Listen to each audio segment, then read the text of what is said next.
નમસ્કાર ધોરણ 9ના વહાલા વિદ્યાર્થી મિત્રો, આજે આપણે આ વિડીયો લેક્ચરની અંદર તમારું ગુજરાત સરકાર દ્વારા જે સ્વાધ્યાય પોથી આપવામાં આવેલી છે તેમાં ભાગ નંબર 6 આ ભાગ નંબર 6ની અંદર ગુજરાતી વિષયનો પાઠ નંબર 22મો છે બોડો, એમનું સંપૂર્ણ સોલ્યુશન આપણે આ વિડીયો લેક્ચરમાં જોવાના છીએ। તો ચાલો મિત્રો શરૂઆત કરીએ વિભાગ એ થી। તે પહેલાં એક નાનકડી વાત કરી દઈએ, નીચે ડિસ્ક્રિપ્શન બોક્સની અંદર એક પ્લેલિસ્ટની લિંક આપેલી છે, ત્યાંથી તમને 6થા ભાગના તમામ વિષયના સોલ્યુશન મળી જશે। જેમાં પહેલું છે યોગ્ય જોડકા જોડવાના છે, જેમાં પહેલું સોડો, તો એમની અંદર આવશે બ સિપાઈ લાગો છો સપાઈ। વજેસંગજી એમની અંદર આવશે ક ભાઈ ભૂખ લાગી છે કંઈક ખાવાનું આપીશ। ત્યાર પછી બ છે વિકલ્પમાંથી યોગ્ય ખાલી જગ્યા પૂરવાની છે, જેમાં ત્રીજું બોડો વાર્તા કેમાંથી લેવામાં આવેલી છે, તો કે સૌરાષ્ટ્રની રસધારમાંથી।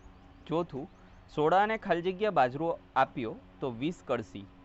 પાંચમું સોડાએ ઘોડેસવારને ખાલી જગ્યા ખાવા આપ્યું તો બોડો ખાવા માટે આપ્યો। ક છે નીચે આપેલા પ્રશ્નોના એક વાક્યમાં ઉત્તર આપવાના છે, જેમાં છઠ્ઠું સોડાના અંતરમાં સાથી ફાળ પડી, તો રાજા કેદમાં નાખશે તેવા ભયના કારણે સોડાના અંતરમાં ફાળ પડી।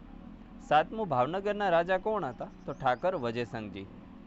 આઠમું છે અસવારની ભૂખ કેમ વધી ગઈ, કારણ કે બફારો હતો, ખૂબ જ ગરમી હતી, એના કારણે। આ સોડાના અંતરવાળો તો આવી ગયો આગળ। દસમું છે ભાવનગરના રાજા શા ગુણોથી પ્રસિદ્ધ હતા, તો પોતે દિલદાર હતા અને કર્તવ્યનિષ્ઠ હતા। આ બે ગુણોથી તે ખૂબ પ્રસિદ્ધ હતા। 11મું છે વજેસંગજી કેવા પોશાકમાં શિકાર કરવા ગયા હતા, તો વજેસંગજી સિપાઈના પોશાકમાં શિકાર કરવા માટે ગયા હતા। 12મું છે ઝવેરચંદ મેઘાણીને રાષ્ટ્રીય શાયરનું બિરુદ કોણે આપ્યું, તો મહાત્મા ગાંધીએ આપ્યું હતું। 13મું છે તમારા ઘરે આવેલા અતિથિને સી રીતે આવકારશો, માન અને સન્માન સાથે તે અતિથિને આવકારીશું।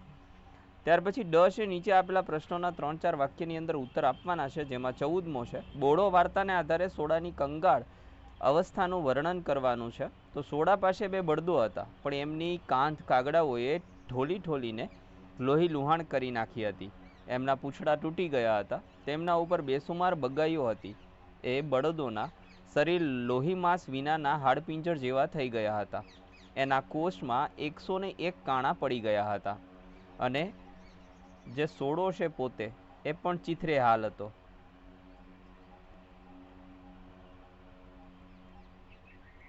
15મું છે વજેસંગજીની સાથી ફૂલવા લાગી, તો વજેસંગજી માનતા હતા કે પ્રજા પોતાના છોરું છે અને છોરુને કંઈ દુઃખ હોય તો એ દુઃખ રડવાનો તેમને હક છે।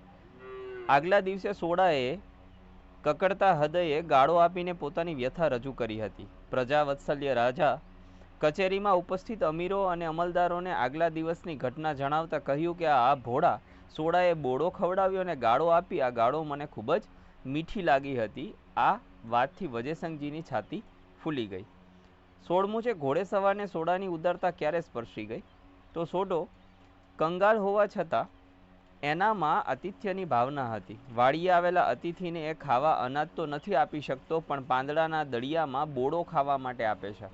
ખાટો અને શીતળ બોડો ખાધા પછી ઘોડેસવાર વધારે બોડો માંગે છે, ત્યારે તે પોતાને માટે રાખેલો બોડો પણ આપી દે છે।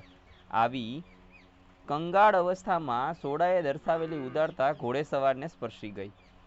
17મું છે તમે કોઈને મદદરૂપ થયા છો અને તે અનુભવ જણાવવાનો છે, તો હા, હું મારી સાથે અભ્યાસ કરતા મારા ભાઈબંધને તેમની સત્રાંત ફી ભરવામાં મદદરૂપ થયો હતો। મેં મારી પોકેટ મનીના પૈસામાંથી મદદ કરી હતી। આ મદદથી મારા મિત્રના મોં પર આવેલી સ્માઇલથી મને પણ ખૂબ જ ખુશી થઈ હતી। ત્યાર પછી ઈ છે મિત્રો કે નીચે આપેલા પ્રશ્નોના 10-12 વાક્યમાં ઉત્તર આપવાના છે। હવે અહીંથી આપણે ધીમે ધીમે સ્ક્રોલ કરતા જઈએ છીએ, જે તમારે લખતું જવાનું છે અને જોતું જવાનું છે।